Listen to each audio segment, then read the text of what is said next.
Today we have Adrian Lacey joining us from Ubisoft France. And Adrian, thank you for joining us. He is the producer of Space Junkies. And for those who aren't familiar with your game already, can you just give them a brief description of what Space Junkies is? Well, Space Junkies is a jetpack-fueled joyride, a multiplayer shooter in outer space. Basically, you fly around, you dodge, weave, groove, and move through deadly orbital arenas with your teammate or on your own in 2v2 or free-for-all battles. What opportunities does a 3dRudder bring to Space Junkies and ultimately the PSVR user? There's quite a number of different angles to look at. Rotations, particularly in a shooter, are critical. So actually smooth rotations, being able to turn. Now on PS Move, you don't have your sticks, for example. So now it allows you to do a rotation naturally with your feet.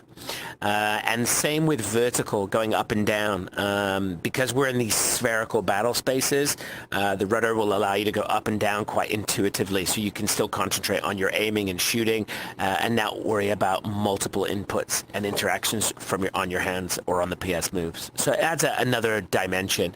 Same with people with issues with certain people with issues with finger movements or accessibility. It also adds another layer for them.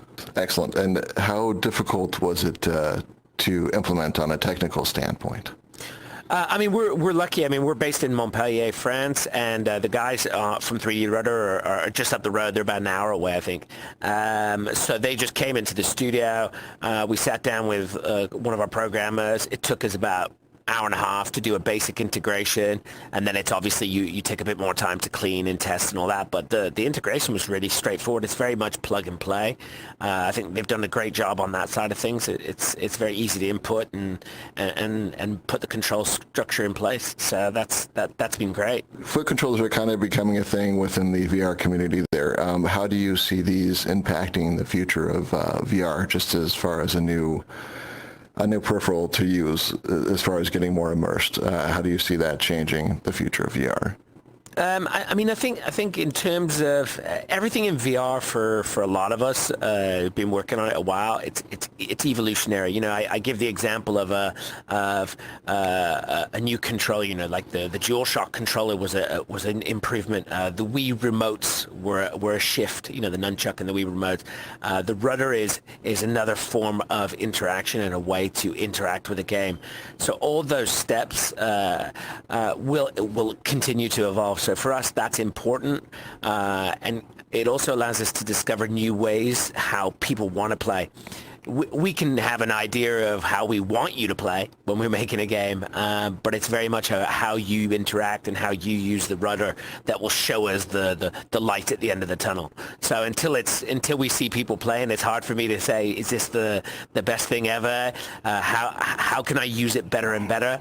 It's a very much an iterative process, and I think the more peripherals and the more people who are doing stuff like this, the better. From a player standpoint, how has the 3dRudder been for you? I know you're saying it'll change on a technical standpoint of stuff there for people, but for you, what's been your experience with it there? Yeah, I mean, it was really fun because I think obviously our original prototypes for Space Junkies was, we started off on the HTC Vive, so we used the wands, and then we actually we originally started on the razors years and years ago, and a bit of tape and a bit of scotch tape and stuff to get those, to bring your hands into the game. Then we moved to the Vive, then the Oculus Touches came out.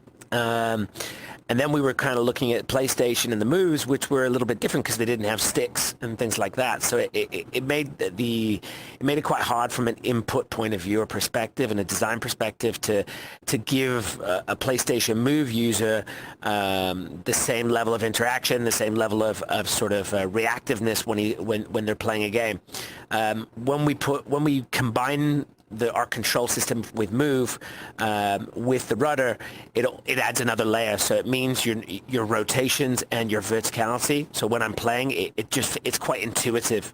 So it adds another peripheral, but because I'm doing it with my feet, it gives me more room to maneuver like sticks, room to look with and aim and shoot. So it makes me a bit more competitive. That's basically what it does.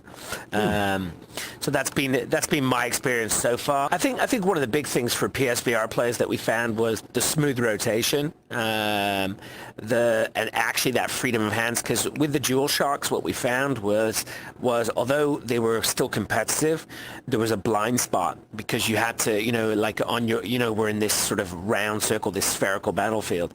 So when you're on DualShock, you've got two hands on the pad. So when you're trying to aim sort of corner left or corner right, you can't go quite there because you don't have the freedom of your hands to sort of aim, or a sword or whatever. Same with the shield. The shield, we had to lock it into a position, which is, so it made a disadvantage because normally your shield you can protect from the left, up, down, left, and whatever.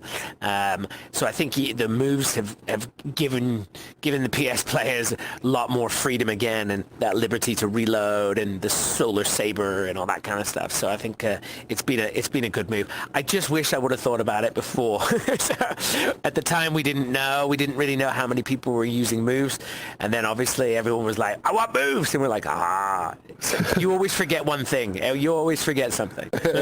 Well, it's what we say. We don't make games for us. We make games for them. So if they're not happy, well, we're scuppered.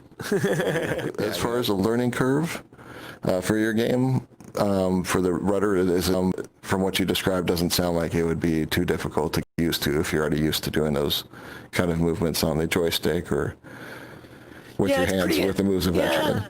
I mean, it's pretty intuitive. Rotations, like the up-down takes you a bit of time, but it's just a rewiring of your brain, if you know what I mean. Your brain just has to get over that first step, but it's very intuitive. That's the good thing about the rudder. It's quite a natural.